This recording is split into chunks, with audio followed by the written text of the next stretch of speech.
Tommy, what's your favorite event of the year?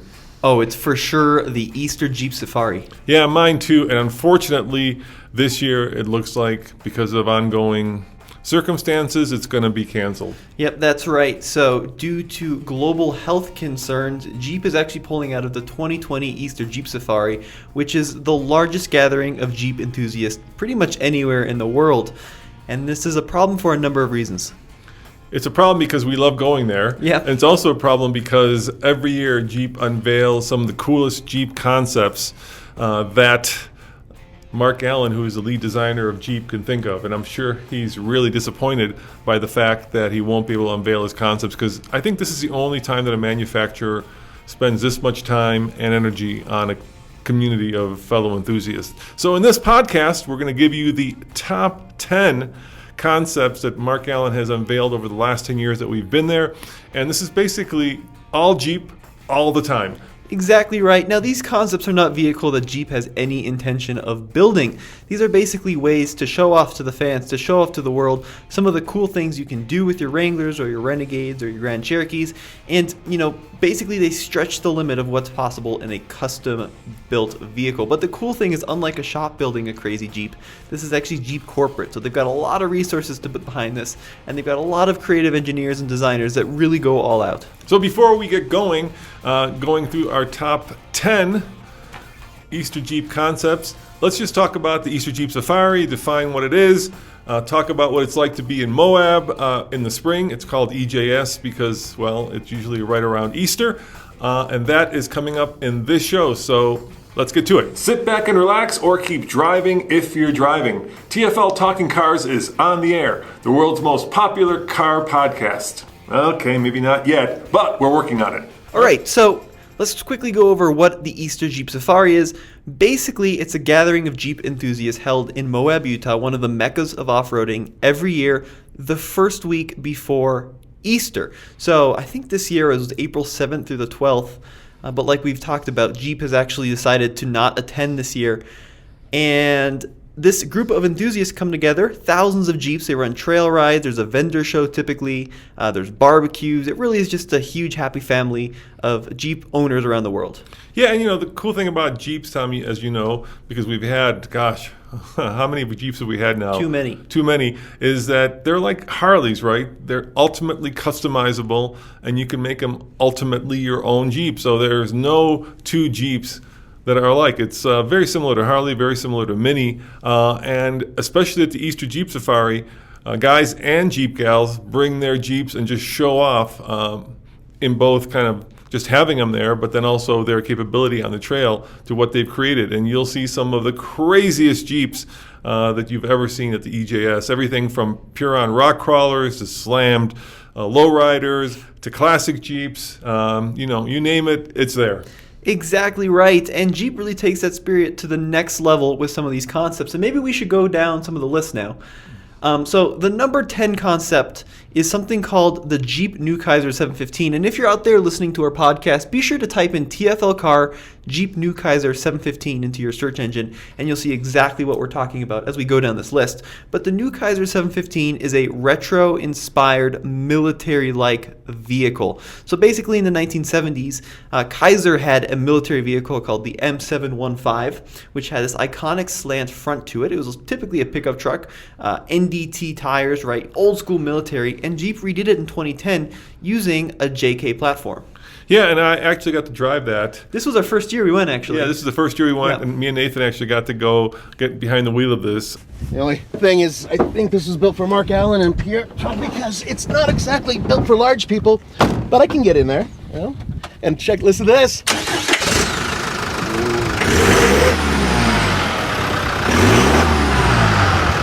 What's really interesting is also what's under the hood. So instead of just starting with your standard JK, Jeep reached deep into the toolbox and actually started with something called the Jeep J8, which is an Egyptian military diesel version of the Wrangler JK, designed for the Egyptian military, believe it or not. So it looks like a JK. The interior is very JK. It's a little bit stripped down, but it's got a little diesel engine, a 2.8 liter, and that's what they started out with for this military-like concept. Yeah, and let's talk about the man who does these, because that's an important distinction that I think only Jeep has. Now, for all of you car guys and car gals out there, you'll probably know that Jeep as a brand has been owned by a bunch of different companies. Right. Right? It started out basically as Well, it started Willys out, Overland. yeah, Willys Overland in the 1940s.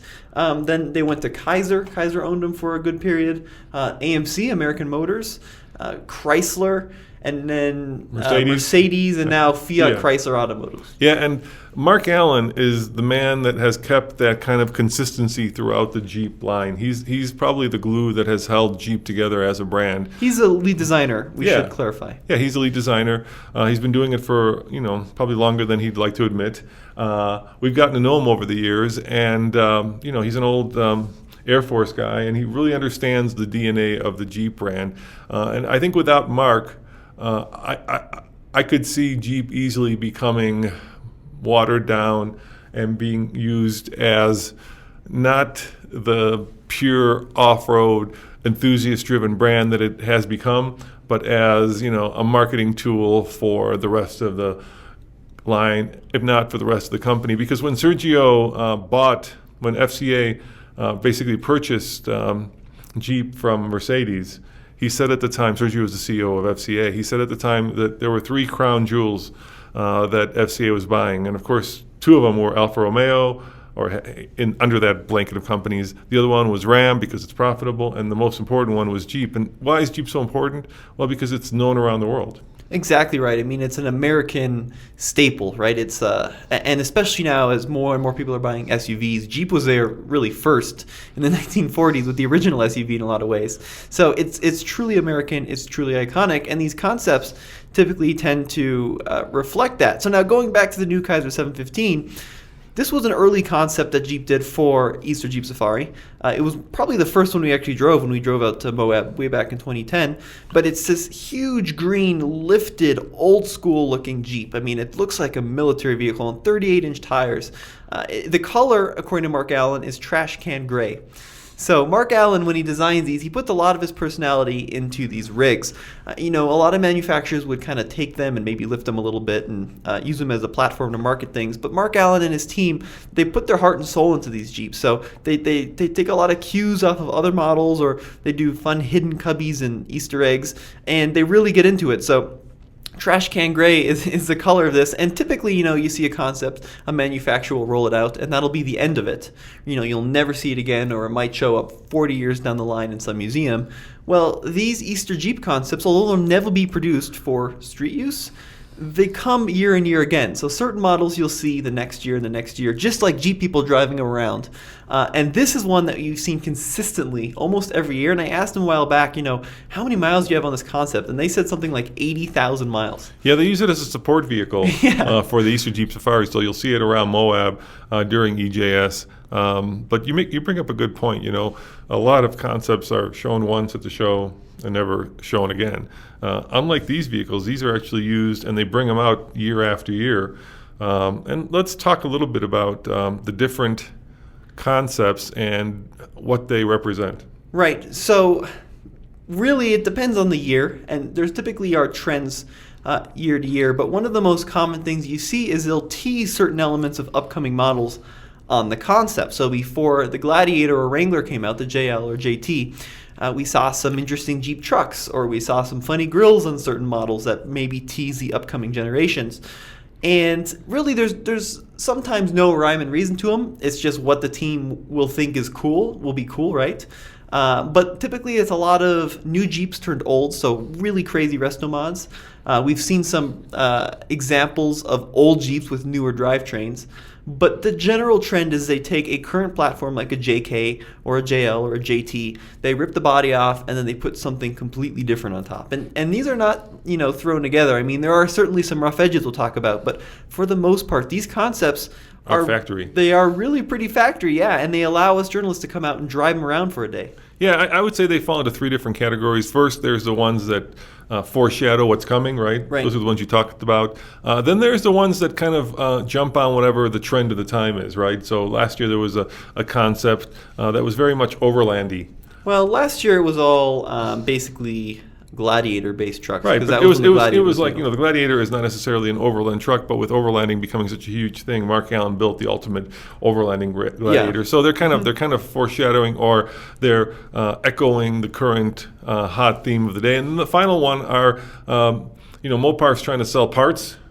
Right, Jeep yep. performance parts, That's right. and so then there's a set of concepts that usually have a lot of the Off-the-shelf parts that you can bolted buy in, from yeah. your dealer, so that it shows off what you can do with your Jeep. So those are the three basic categories, and of course, they're done with flair, they're done with style, and sometimes they're done as retro Jeeps, and those are probably my favorites, and we'll get to some of those on this list as well. Yeah, so the number 9 Jeep we have on our concept list actually dates back to 2012, and it's something called the Jeep MyTFC concept.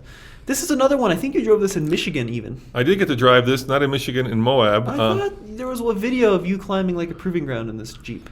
I'm pretty sure there was. Someone yeah. drove this in Michigan for something. But basically what this is a forward cab Jeep truck. So in the 1950s and 60s, Jeep did something called the forward control, which was this little utility truck based on the CJ5 with a cab forward design. And Jeep redid this for 2012 using all new components in kind of this like a steel blue almost. Just type in 2012 Jeep MyTFC concept TFL car. You'll see a picture of it.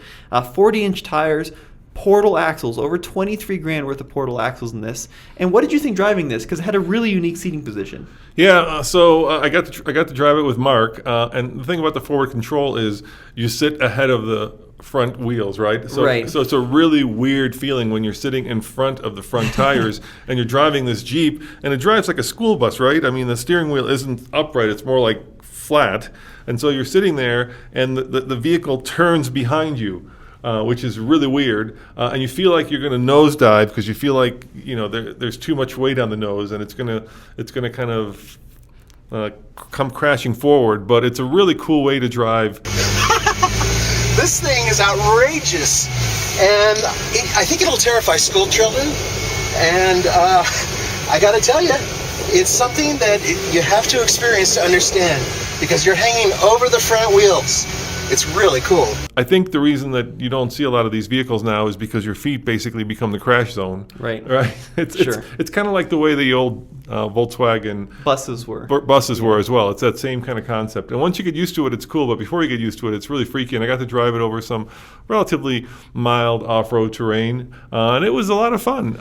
So this is a really interesting concept because typically, I shouldn't say typically, but some of these concepts that Jeep does is pretty apparent. They took a platform, they bolted their Mopar parts on, and they use it as a catalog.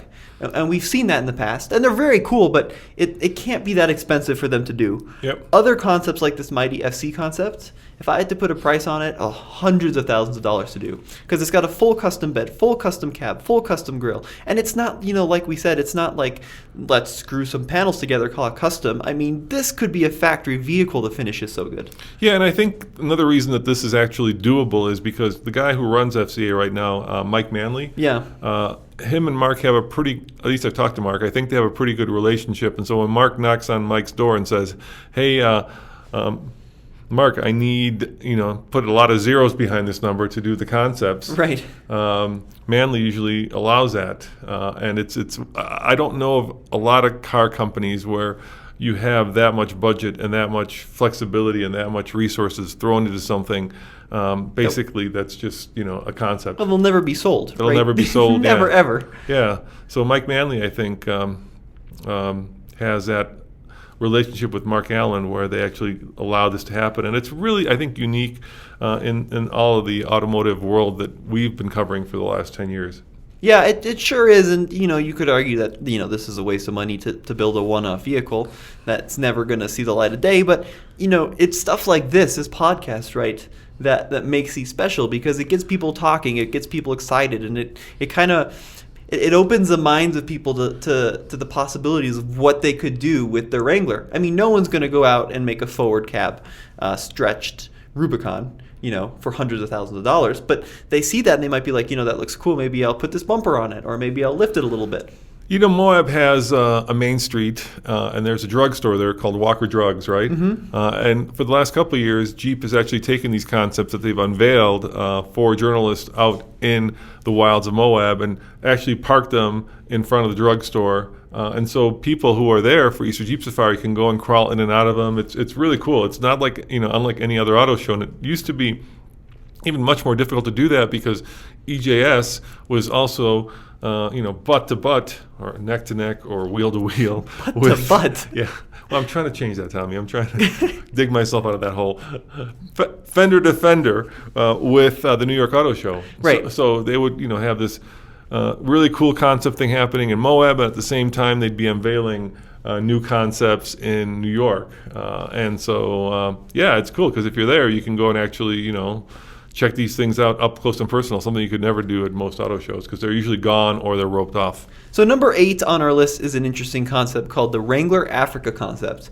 And this is a case where it looks like a standard Wrangler from a distance. You wouldn't take a second look at it until you actually start taking a second look at it and you realize just how much work went into this to make this Jeep into something really special. So the Africa concept kind of previewed actually this whole overlanding craze that's going on.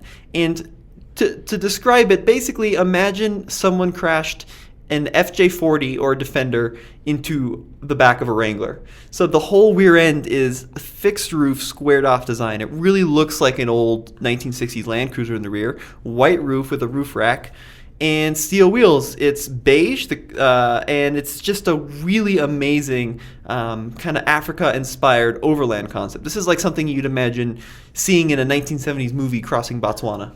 Yeah, and I love the wheels, right? The wheels are what makes it. Right. For a long time, if you lifted a Jeep, you would get these crazy, like chrome or black wheels that you would put on the thing, and they were very expensive, and they were made of exotic materials, and they had very intricate patterns in them. And what I love about this concept is that they went back to basically, Steely's body colored. So it looks like a standard Jeep on the front, and then the rear is kind of squared off, and it doesn't look all that special, but Jeep has actually had to extend the rear of the vehicle by 12 inches to increase the rear storage capacity. It has a fixed roof. It doesn't have a removable roof. It's got a huge, giant rear barn door to fit all your stuff, jerry cans and roof racks and winches, and it really is prepped for old school off-roading. This is not, a crazy rock crawler. This is one you'd want to cross a continent in. And it's actually a diesel engine too. So the JKs here in the US only came with gas V6s, but this is a 2.8 liter turbocharged diesel engine.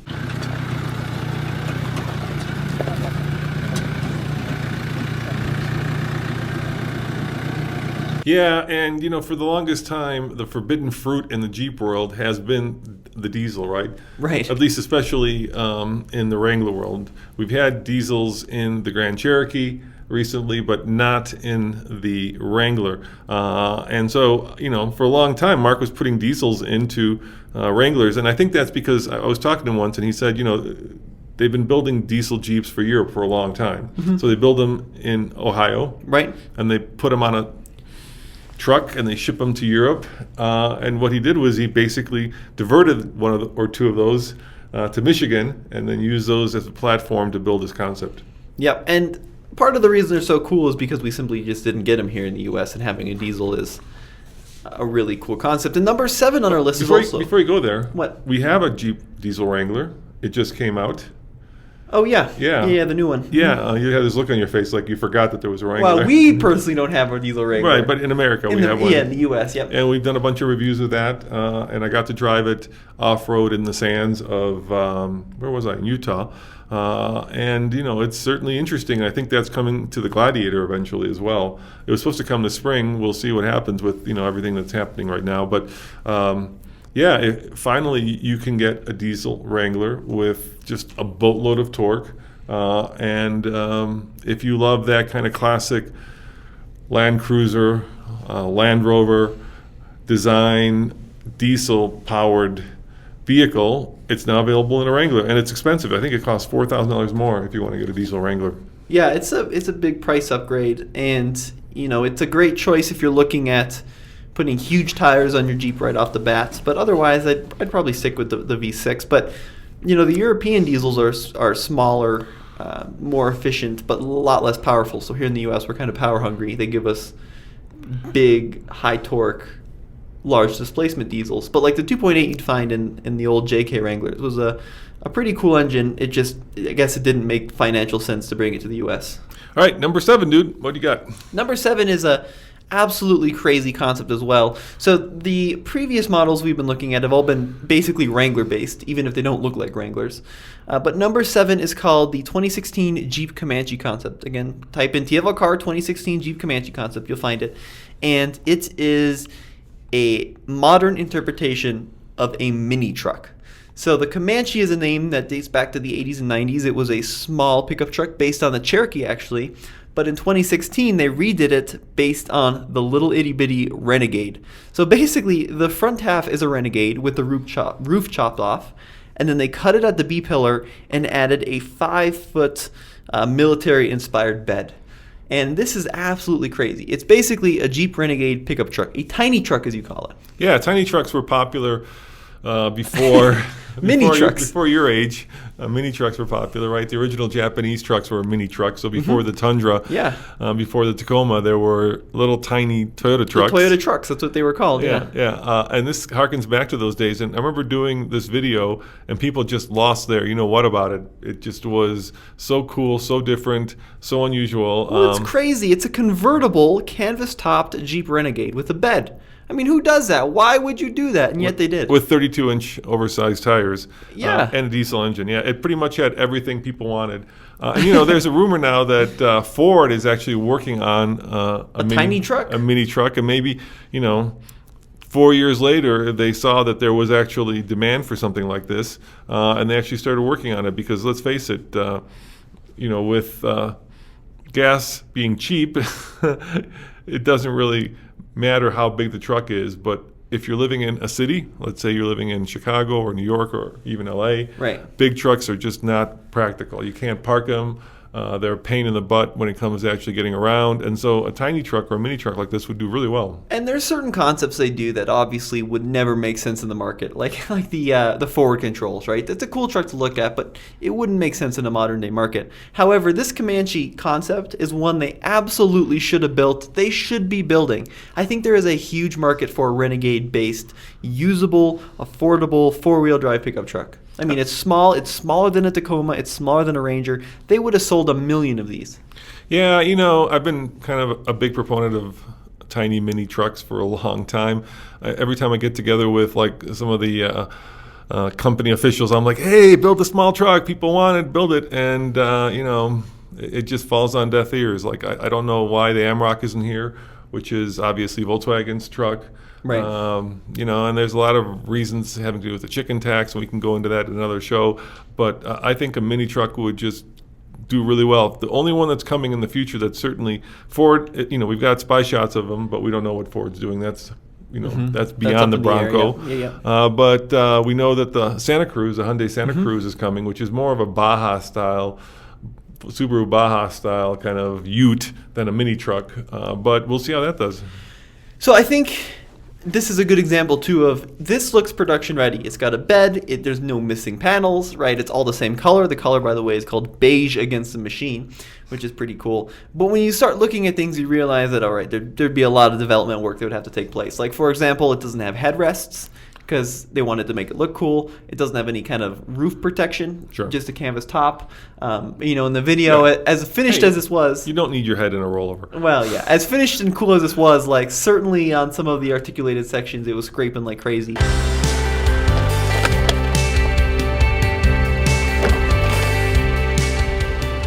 what you're hearing, by the way, I think is the wheels rubbing a little bit in the rear wheel wells. When you drive them, actually, sometimes you can, you know, most prototype cars you see at the auto show are not drivable. They're rolling chassis. These are drivable, so big credit there. But, like, you'll certainly get in some of them, and there'll be rubbing, and there'll be some hard edges. But for the most part, they're very complete. I was talking to the Jeep guys, and actually one of the hardest things they had to get around with the Comanche concept here is turning a Renegade into a pickup truck is not actually all that easy because there's little things you'd never think about that go wrong, like the rear seat belts. Do you remember this? They've got like warning buzzers when they're unplugged. Yep. And they didn't have rear seat belts. They cut off the butt of the car. Yep. So not having rear seat belts totally confused the computer and it wouldn't run. Like stuff like that where were big challenges to get over. Yeah, that's where, the tens of millions they spend on these concepts would turn into hundreds of millions. Exactly, yeah. All right, what's number 6, Tommy? So number 6 is an interesting concept. This is a kind of an interesting resto mod. For the 25th anniversary of the Grand Cherokee in 2017, Jeep showed the Grand 1 concept. So this is a 1993 Jeep Grand Cherokee in bright blue with big old school star-style wheels. And it looks like something straight out of the 90s. Once again, another Jeep, you're like, well, they just took a Grand Cherokee, painted a nice color, called it a day. But they didn't. Is that the ZJ? ZJ, yeah, exactly. To get better proportions, they moved the rear wheels back 1 inch, the front axle forward 2 inches. It's lifted. It's got Dana 44s on it. It's just crazy. I mean, it's a great example of a Jeep you would never look twice at unless you were an enthusiast. But the amount of effort that went into restoring and upgrading this Grand Cherokee is nuts. Nathan, this takes me back. it smells like 1993. Well, that's me. I like to wear old colognes. I'm wearing high karate today. And it actually rides pretty well. Yeah, you're hearing a lot of noise, and that's just kind of typical. It's cool. Yeah, I think the ZJ is going to be a very fun it already is a very fun modifiable Jeep because it does have a lot of off-road crud or cred. Both, Cred, yep. Both crud and cred. I said that on purpose this time, Tommy. Don't give me that look. Okay. If I were looking at doing a budget build on a Jeep that you could take overlanding or you can take off-road, a ZJ would certainly be top of my list just because, the Grand Cherokees were ubiquitous. This model of Jeep actually had a lot of the off-road stuff that you need. It's relatively bulletproof. And the transmissions are kind of dicey, but some of the transmissions had issues. yeah. But overall, if you're thinking about doing an off-road and you have a very tight budget, let's say $5,000, you could probably get into a ZJ for $5,000. Oh, for sure. Yeah. So this one also had some cool hidden Easter eggs. I don't remember if you remember this. I remember them. But like the rear tail lights pulled out completely. Yes. And there was a hidden cubby, which they called storage for blinker fluid. Yep. Which was actually storage for adult beverages. But it's a hidden cubby that'll actually retract from the tail light. Both of them, the right side was the blinker fluid, the left side was cups. Once again, that must have taken so much engineering to hide away a cubby in a tail light. Or just think, just the idea of actually being able to come up with that. Let's, who would? You sit there sitting around at the office like, hey, we need blinker fluid. But what is blinker fluid? It's not blinker fluid, right? It's something else. Right. A big congrats to Mark for really the amount of creativity that he puts into these. Yeah, so number 5 is called the Jeep Wrangler JK2A staff car concept. And Mark Allen describes this as a caricature of a World War II vehicle. So this looks exactly like an old school Willys Jeep, but done on a new JK platform. Hey, I've got some bad news for all you Land Rover fans, Tommy. What's that? Jeep came first. Yeah. Well, and this concept kind of harkens back to that, right? Exactly. Right? All you Land Rover guys out there and gals are probably, thinking that Land Rover and Jeep kind of came out at the same time. And actually, Land Rover was inspired by Jeep, the old Overland, right? The World War II military one. And this harkens back to those days when, Jeeps weren't these V-hulled Oshkosh monster joint, what is it, JLTV? Joint tactical vehicles, but they were simple, stripped down, just terribly dangerous. I mean, think about driving around World War II in one of these, right, with no real protection. Right. Some of them had machine guns mounted to them, but that doesn't protect but no you. armor, and you're sitting on the fuel tank was not ideal, to say the least. Yes. So what they did with the staff car concept is they took a brand new black on red, a beautiful 10th anniversary Rubicon, right? Yep. And in just 3 weeks, they basically totaled it in some way. So they ripped absolutely everything off of it. The doors off. They cut out the B-pillar. They cut up the seats. They painted everything in what Mark Allen calls a government paint job, where basically you cover the windshield and you spray every surface beige. So they essentially ruined in some ways this Jeep. Except the tires, yeah. Or you could look at it, they made something extremely unique because this is really a retro throwback to a military vehicle. Steel wheels, big NDT tires, manual transmission. The gear selector is a hand grenade. No B-pillar, no doors, no real mirrors. This would never be something you could ever sell because it wouldn't pass a single regulation. But man, it's so cool. I'm in the Jeep staff car. This is a riot. No, it will not be at your local dealership, most likely ever. Part of the reason why is because I'm sitting in a seat that has a lap belt. And also there are no doors, nor is there a pillar here. Yeah, I'd love to have one just to drive around town. He did a, if you recall too, he did a 2-door version of this. Yep. Another little staff car concept. And 2 doors, they have no doors, but a short version of this. And he drives it like everywhere. Every time we see Mark at Easter Jeep, he's always driving around this little roll cageless that's the JK. That's the perk of being a manufacturer. You get manufacturer plates. Right, so you can, yeah, exactly. You don't necessarily have to go to your local DMV and register it. I think you just slap on some manufacturer plates and away you go. Right. So congratulations to Mark for having that. And, I actually got to drive one of their concepts around Moab as well, and it was really cool. Oh, on the road? So Yeah. when we go to these, they take us to a little corral, Yeah. and we drive them around this little dirt area.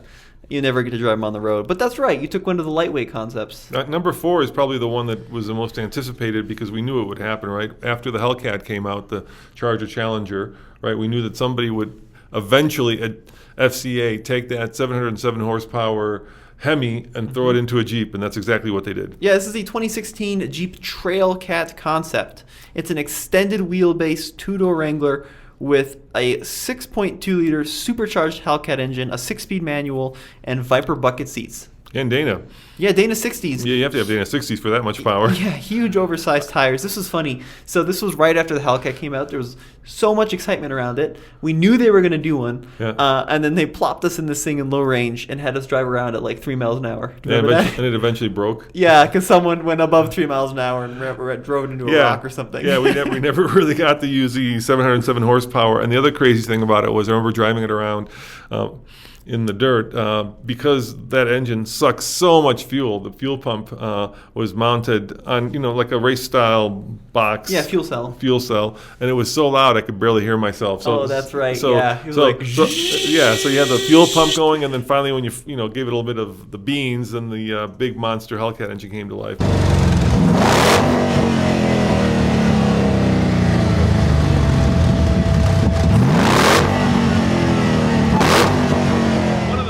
Off-roading, of course, and this is not a serious off-roader in that it's ever going to get built. Where's it going to get built? Nah, this is just more of a make you smile kind of car. Yeah, I figured. Should we have done it? Probably not. But are you smiling? Yes. I'm really smiling. It was definitely more of a concept than it was production ready. Well, yeah, that's such a dangerous concept to shove 707 horsepower into a 2-door Wrangler. But that'd be the one you'd want to take to the drag strip. Well, sure, but who would want to take that to a drag strip? Now, this next one you would not want to take to a drag strip, but you would want to take it to the beach. Oh, I think this is so cool. This is number 3, the 2016. 2016 was a good year for these concepts, by the way. But the 2016 Jeep Shortcut concept. This was inspired by the old school CJ5s, which I happen to know is Mark Allen's favorite design of all time. It was the simplest, the cleanest. It's a JK-based platform, once again. Another one you wouldn't take a second look at, but they cut 14 inches out of the body, stripped absolutely everything off of it, gave it this adorable little sport roll cage, red steel wheels, bright red paint, and a red plaid interior. Yeah, the beauty of, I think, Wranglers in general is, some cars are very male-specific and some cars are very female-specific, right? Yeah. And a Wrangler can go both ways, right? You could make it very butch and very mean and angry, or you could make it very cute and kind of wide-eyed. And this one went the kind of the cute direction. Yeah. Friendly, kind of like a puppy that wants to please. And I think when people saw it, they had to first kind of do a double take because they were like, oh, it's just a Jeep. And then you get closer to it, and it reveals itself to be this cute puppy dog of a Jeep that you just want to fall in love with and want to drive to the beach and, want to take your significant other in with, a beautiful sunny day in California. Yeah, it's one of my favorites on this list. As a real vehicle, something I could actually own and drive every day, this is going to be it. You agree? Absolutely. I used to be one of those guys who wanted to slap on armor and turrets and sliders and this and that and everything else. And it would, you make a Jeep weigh, 6,000 pounds. Yeah. Going the reverse direction gives you a power to weight ratio, which is excellent. You really don't need to have too much crap on there. And this Jeep sort of represents that. This is one of my favorite Jeep Wranglers out of this entire event in terms of drivability. It's just such a cool It's concept. magic. It's going to be one you have to Google Yeah. to understand. But it had like vintage Coke bottles in it. I mean, it looks like something straight out of the 1960s. Yeah, and those plaid seats were cool. Oh, yeah, Yeah. for sure. And number 2 is also a 1960s looking concept. This was actually a long time ago. 2012 Jeep J12 concept. So back before we had the current Gladiator, in the early 60s, there was a truck called the Jeep Gladiator, which was a full-size pickup. Had that classic slant nose front end, 4 headlights, old school kind of razor-style grille. And Jeep basically took a JK, and back in the day, they had something called the J8 conversion kit, which is a Mopar kit where you could take a JK and chop it up and turn it into a truck. Sold through Mopar. They took 2 of them to turn this into a Wrangler conversion. So, based on a Wrangler Sahara, white wheels, hubcaps, 6-foot bed, bright red, white wheels. I mean, it's a lot of chrome, classic 60s resto mod. And keep in mind, this was back in 2012 where the Gladiator wasn't even on our radar yet. So, we knew that there had been classic Jeep trucks in the past, but for a long time, at least, as long as we've been doing this, Jeep decided that they were not going to build trucks because they didn't want to compete, at one point with Ram. Right. With a Dakota, actually, right, which is a mid-sized truck. And so when we saw this, we thought to ourselves, this is really cool, but Jeep will never build a truck again. And then lo and behold, the Gladiator came out. But it is a cool truck, and that nose on that truck is also something that a lot of people use on their Wranglers. Yeah, so that Kaiser 715 nose, Gladiator nose, it's really an interesting design. And actually 3 of the vehicles on our list have this front end on it, just because it is so iconic. 4 headlights. It's got that inverted front end, like that slant nose we keep talking about. Classic design, power dome in the hood. I don't know. They really should come back with kind of a reskin of this in a modern flair, because they've done so many concepts with this. It's gotten so much attention through the public and through the media as being just such a great design from the 60s and 70s. They got to bring it back. And number 1 on our list uses that same front end. It's called the Jeep Crew Chief concept. This is by far, this is not in any particular order, but this one is. This is my favorite concept of all time. So once again, it's got that slant nose front end, military looking vehicle, just like the Kaiser M715 military vehicle, but it's a 4-door crew cab off-road pickup truck, 40-inch NDT tires with custom wheels all around. It's got a flat gray paint job, a canvas roof. This could not be any cooler if you dipped it in, I don't know, what's a cool substance or a cool person? Paul McCartney. He's not cool. He's cool. He's so old. He's beyond being cool. I don't know. What are kids listening to now? I don't know. You're the kid. Chance the Rapper? Alex, our producer. Is that someone people No, that's listen not. to? That's not cool either. Who's that guy? Post Malone. Post Malone. Yeah, There you go. He's cool right now because he's got neck tattoos. Exactly. But this is cool without the neck tattoos. It's got a wood bed in it. It's, the bed looks like something straight out of the 1960s military vehicles from like the Vietnam era. Inside, it's got a compass instead of one of the vents. It's got toggle switches on the dashboard. Man, it just oozes unique, and it oozes off-road ability. It is like driving a long Wrangler. In fact, the turning radius, not the same as a Wrangler, and I'm going to kind of turn it a little bit so we can get down this hill the right direction. But it's relatively responsive. The steering is not as heavy as I expected. And I like the driving position a lot. It's awesome. So, I'm sure Mark prepared, and I know he prepared because I heard it in the grapevine, a lot of really cool concepts for this year's EJS. Oh, shoot. And I don't want to hear that. That's a bummer. No, hold on. It's not a bummer. I don't think they're going to be, filed away in some warehouse in Detroit. I think what's going to happen is these Jeeps will probably come out, once we're through this bit of time, maybe hopefully later this summer, maybe in the fall. But I'm fully expecting that this year's concepts are just furloughed and not, put off forever. I hope you're right. Oh, I'm sure I'm right, because it's such an important part of the Jeep community. It's such an important part of the Jeep brand that I think, hopefully 6 months from now we'll be doing more videos from Moab, driving the concepts that we can only dream about right now. Right. There's a bunch of other concepts that we didn't talk about. Every year there's about 6 of them. We've been covering it for 10 years now. Yeah, there's like 60 concepts. There's 60. I think there's some notables. The Wagoneer concept. You remember that one? Yeah, they just did it was I think the Cherokee Chief concept it was called. There was a couple years ago. Remember they did the off-road hot rod? Yeah, that was pretty cool. You remember that? Yeah. What that else one was that cool? one was funny because so Mark did an off-road hot rod based. Basically, it was a slam. Quicksand. It was called Jeep Quicksand. It was a concept. slam Jeep, and there was a reporter there from. I think she was from somewhere either in Mexico or South America. She's definitely a Spanish-speaking reporter, she took it pretty hard off-road. I think she didn't understand the concept of a hot rod. She felt that it was a Jeep and it should be a rock crawler. Well, this thing was not a rock crawler, it didn't run all that long after that. Yeah, that was not brilliant. What else was cool? They did something, a Raptor fighter called the Sandstorm, which was really cool. The Jeep Red Rock Responder, which was this, I think it was JK-based kind of like firefighting truck. You know, just so many cool things that have come out over the years in various forms and concepts. And they've had Grand Cherokees and even a Compass. I was just watching one of our old videos. They did a Compass. And speaking of the Raptor fighter, I mean, there's a program that unfortunately got canceled, but hopefully we'll get that. We're working on actually getting that Jeep in our offices this week, called the Mojave, which is a desert runner, right? I mean, let's face it, the Raptor as a truck has always been about desert running, so high-speed pre-runner for the Baja 1000 or Baja 500. And Jeep, the Gladiator, has been more of a rock crawler, right? It's been one that you lift and you have a lot of articulation, solid axles.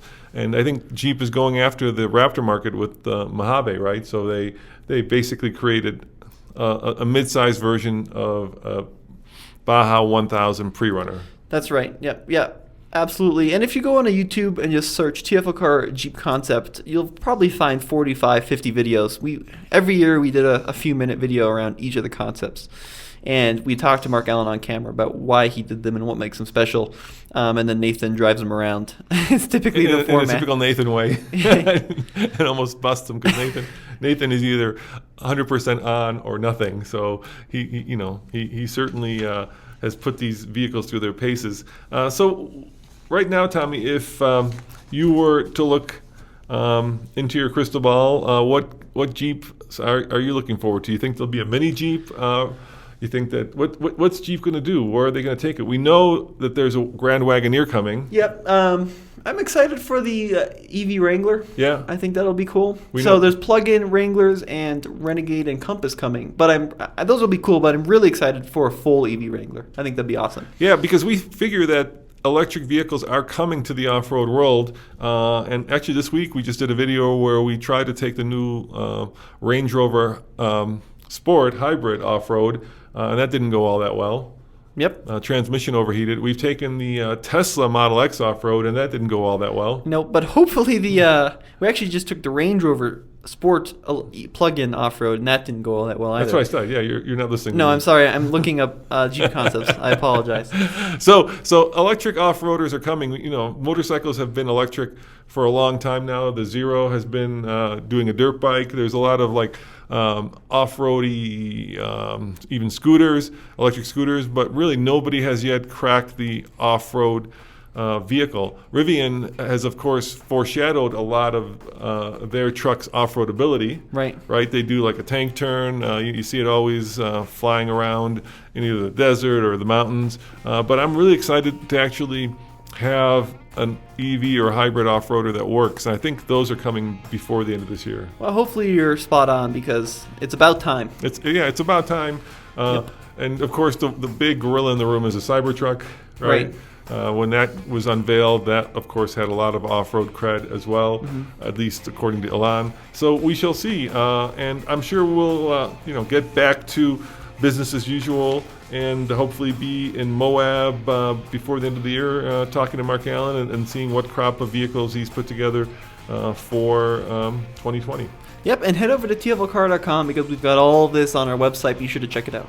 Yeah, guys, thanks for watching and thanks for listening to this podcast. It's a weekly podcast, so if you're enjoying it, either come on over to TFL or let us know on the videos in the comments below or shoot us an email at whatask@TFLtruck if there's any topic that you'd like to listen to, or info@TFLcar, and we'll cover it. And hopefully we'll give you something to do while you're probably stuck at home. As always, this is Roman. Yep, and Tommy, we'll see you guys next time. Take care. Ciao.